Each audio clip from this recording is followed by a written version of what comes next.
Hello കൂട്ടുകാരെ, എല്ലാവർക്കും സുഖമല്ലേ? അപ്പോഴേ ഒരു ചട്ടിയിലോട്ട് കുറച്ച് വഴുതണങ്ങ അരിഞ്ഞതും പിന്നെ നമ്മുടെ നെത്തോലി മീനുണ്ടല്ലോ, അതും കൂടെ ചേർത്ത് നല്ല കിഡില് ഒരു ഐറ്റം ഉണ്ടാക്കിയെടുത്താലോ. അപ്പൊ ഇത് എങ്ങനെ ഉണ്ടാക്കുന്നത് കണ്ടതൊക്കെ വായോ. അനുവിന്റെ ചാനൽ സബ്സ്ക്രൈബ് ചെയ്ത് ആരെങ്കിലും കാണുന്നുണ്ടെങ്കിൽ ഒന്ന് ചെയ്തേക്കണേ.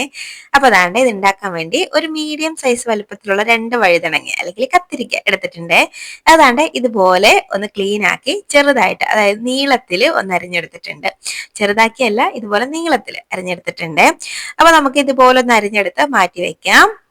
ഇനി നമുക്കൊരു ചട്ടി ഒന്ന് എടുത്തു വെച്ചിട്ട് അതിലേക്ക് ഈ ഒരു വഴുതനങ്ങ ഉണ്ടല്ലോ, വഴുതനങ്ങയെന്നും കത്തിരിക്കെന്നും പറയുന്നവരുണ്ട്. നമ്മുടെ നാട്ടിൽ കൂടുതലും ഞങ്ങളൊക്കെ വഴുതനങ്ങ എന്നാട്ടോ ഇതിന് പറയുന്നത്. പിന്നെ ചിലരൊക്കെ കമന്റ് ഇടുന്ന കേട്ടിട്ടുണ്ട് ഇത് വഴുതനങ്ങയല്ല കത്തിരിക്കയാണെന്ന്. അതുകൊണ്ടാണ് ഞാൻ രണ്ടുപേരും പറഞ്ഞത്. അപ്പം ഇത് ചട്ടിയിലോട്ട് ഇട്ട് കൊടുക്കുന്നുണ്ട്. ഇനി ഇതിലേക്ക് ക്ലീൻ ആക്കി വെച്ച നമ്മുടെ നെത്തോലി മീനുണ്ടല്ലോ, അത് ചേർത്ത് കൊടുക്കാം. നെത്തോലിന്റെ ആ ഒരു മുള്ളൊക്കെ എടുത്ത് കളഞ്ഞിട്ട് ചേർക്കുകയാണെങ്കിൽ കുറച്ചും കൂടെ നല്ലതാട്ടോ. ഞാൻ പക്ഷെ മുള്ളോട് കൂടി തന്നെ ചേർത്തിട്ടുണ്ട്. ഇനി ഇതിലേക്ക് ഒരു 5-6 കുഞ്ഞുള്ളി അരിഞ്ഞത് ചേർത്ത് കൊടുക്കുന്നുണ്ട്. ഇനി കുറച്ച് വെളുത്തുള്ളി അല്ലി അരിഞ്ഞതും കൂടെ ചേർത്ത് കൊടുക്കാം. ഒരു 6-7 എണ്ണം എടുത്തിട്ടുണ്ട്. ഇനി ഇതിലേക്ക് കുറച്ച് ഒരു ചെറിയ പീസ് ഇഞ്ചി ഒന്ന് പൊടിപ്പൊടിയായിട്ട് അരിഞ്ഞതാണ് കേട്ടോ, അതും ചേർത്ത് കൊടുക്കുന്നുണ്ട്. ഇനി നമുക്ക് ഇതിലേക്ക് ഒരു തക്കാളി ചേർത്ത് കൊടുക്കാം. തക്കാളി ഒരു മീഡിയം സൈസ് വലുപ്പത്തിലുള്ള തക്കാളിയാണ്. അത് ഒന്ന് ചെറുതായിട്ട് അരിഞ്ഞ് അതും കൂടെ ചേർത്ത് കൊടുക്കാം. ഈ രണ്ട് കോമ്പിനേഷൻ ഉണ്ടല്ലോ, ഈ വഴുതനങ്ങയും നെത്തോലി മീനും ഭയങ്കര ടേസ്റ്റ് ആണ് കേട്ടോ. ഉണ്ടാക്കി നോക്കിയിട്ടില്ലാത്തൊരു ഉറപ്പായിട്ട് ഉണ്ടാക്കി നോക്കണം, നന്നായിട്ട് ഇഷ്ടാവും. അപ്പൊ അതാണ്ട് ഇതുപോലെ ഒന്ന് ചെറുതാക്കി അരിഞ്ഞ് ചേർത്ത് കൊടുക്കാം. ഉണ്ട്, ഞാനൊന്ന് ചെറുതാക്കി അരിഞ്ഞ് ചേർത്തിട്ടുണ്ട്. ഇനി ഇതിലേക്ക് പച്ചമുളകാണ് ചേർക്കേണ്ടത്. അപ്പോഴേ ഞാനിവിടെ ഉണ്ടമുളകാണ് കേട്ടോ എടുത്തേക്കുന്നത്. അതായത് നമ്മുടെ നാട്ടിൽ ഇനി ഉണ്ടമുളക് എന്നാണ്, നല്ലൊരു മണമുള്ള ഒരു മുളകാണ്, അതുള്ളത് കൊണ്ട് ഞാൻ ചേർത്തു. അപ്പൊ ഇത് തന്നെ ചേർക്കണമെന്ന് നിർബന്ധമൊന്നുമില്ല, സാധാരണ നമ്മുടെ പച്ചമുളക് തന്നെ ചേർത്താൽ മതി. ഇതുള്ളത് കൊണ്ട് ഞാൻ ചേർത്തതാണ് കേട്ടോ. ഇനി ഇതിലേക്ക് ഒരു 1/4 കപ്പോളം ചിരകിയെടുത്ത തേങ്ങ അത് ചേർത്ത് കൊടുക്കാം. ഇനി നമ്മൾ ചേർത്ത് കൊടുക്കുന്നത് പുളിയാണ് കേട്ടോ. ഞാനിവിടെ കൊടംപുളിയാണ്, അത് കുറച്ച് സമയം വെള്ളത്തിൽ ഇട്ട് വെച്ചിട്ട് ആ വെള്ളത്തോട് കൂടി തന്നെ ഞാൻ ഇതിലേക്ക് അങ്ങോട്ട് ഇട്ട് കൊടുക്കുകയാണ്. ഇനി ഒരു 1/2 ടീസ്പൂണോളം മഞ്ഞൾപ്പൊടി ചേർത്ത് കൊടുക്കാം. ഇനി 1 ടീസ്പൂൺ മുളക് പൊടിയും കൂടെ ചേർക്കുന്നുണ്ട്.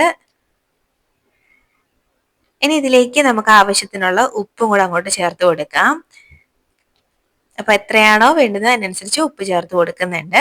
ഇനി നമുക്ക് കുറച്ച് കറിവേപ്പിലയും കൂടെ ഒന്ന് ചേർത്ത് കൊടുക്കാം. ഇത്ര ഐറ്റംസ് ചേർത്താൽ മതി കേട്ടോ. അപ്പം കറിവേപ്പിലയും കൂടെ ഇട്ട് കൊടുക്കുന്നുണ്ട്. ഇനി കൈ വെച്ച് നന്നായിട്ടൊന്ന് അങ്ങ് മിക്സ് ആക്കി എടുക്കാം. ഇതുപോലെ നന്നായിട്ടൊന്ന് തിരുമ്മി യോജിപ്പിച്ചെടുക്കാവേ.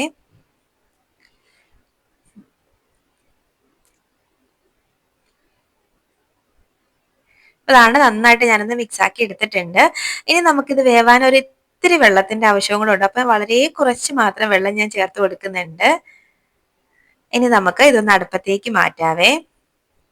അവിടെ ഞാൻ അടുപ്പത്തേക്ക് മാറ്റിയിട്ടുണ്ട്. അപ്പൊ നമുക്ക് ഇതൊന്ന് കുക്ക് ചെയ്തെടുക്കണം. അപ്പൊ ഇതൊന്ന് അടച്ചു വെച്ചിട്ട് വേവിച്ചെടുക്കാം. ഒരു മീഡിയം ടു ലോ ഫ്ലെയിമിലൊക്കെ വെച്ചിട്ട് മാറി മാറി വേവിച്ചെടുത്താൽ മതിയേ. ഒരുപാട് തീ അങ്ങ് കൂട്ടി വെക്കണ്ട. അപ്പൊ ഇത് അവിടെ ഇരുന്നൊന്ന് കുക്കായിട്ട് വരട്ടെ. ഇപ്പൊ ദാണ്ട് ഒരു 2-3 മിനിറ്റ് കഴിഞ്ഞിട്ടുണ്ട്. ഞാൻ ഇടയ്ക്ക് ഒന്ന് ഇളക്കിയിട്ട് കൊടുക്കുന്നുണ്ട് കേട്ടോ. അപ്പം ഫസ്റ്റ് ആദ്യമൊക്കെ നമുക്ക് ഇങ്ങനെ ഒന്ന് ഇളക്കിയിട്ട് കൊടുക്കാം.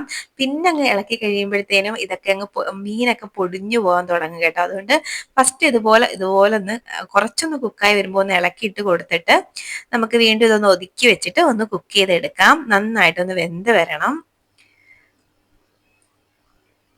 ദാണ്ടേ ഇപ്പൊ ദാണ്ട് നമ്മുടെ മീനും വഴുതനങ്ങയും നമ്മൾ ഇട്ടുകൊടുത്ത സംഭവങ്ങളെല്ലാം നല്ല അടിപൊളിയായിട്ട് കുക്കായി വന്നിട്ടുണ്ട്. ആ വെള്ളമൊക്കെ കണ്ടോ, നല്ല പോലെ വറ്റി വന്നിട്ടുണ്ട്. അപ്പം അടിപൊളി ഒരു തോരൻ എന്ന് വേണമെങ്കിൽ പറയാം. നല്ല ടേസ്റ്റ് ആണ് കേട്ടോ. ചോറിൻ്റെ കൂടെയോ കഞ്ഞിയുടെ കൂടെയോ ഒക്കെ കഴിക്കാൻ നല്ല പൊളിയാണ്.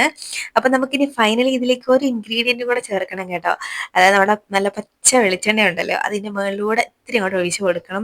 അതും കൂടെ ആകുമ്പോഴത്തേനും ഇത് പൂർണ്ണമാവത്തുള്ളൂ കേട്ടോ. നല്ല ടേസ്റ്റ് ആണ്, നല്ലൊരു നാടൻ ഒരു തോരനാണ്.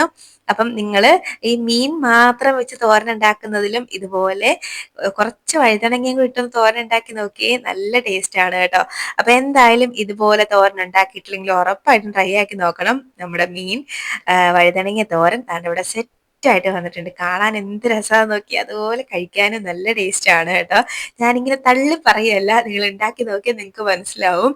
അപ്പം വീഡിയോ ഇഷ്ടമാവുകയാണെങ്കിൽ ലൈക്ക് ചെയ്യാൻ മറക്കല്ലേ. അപ്പൊ നമുക്ക് ഇനി ഒരു റെസിപ്പിയുമായിട്ട് വീണ്ടും കാണാടോ. അതുവരേക്കും ബൈ, താങ്ക്സ് ഫോർ വാച്ചിങ്.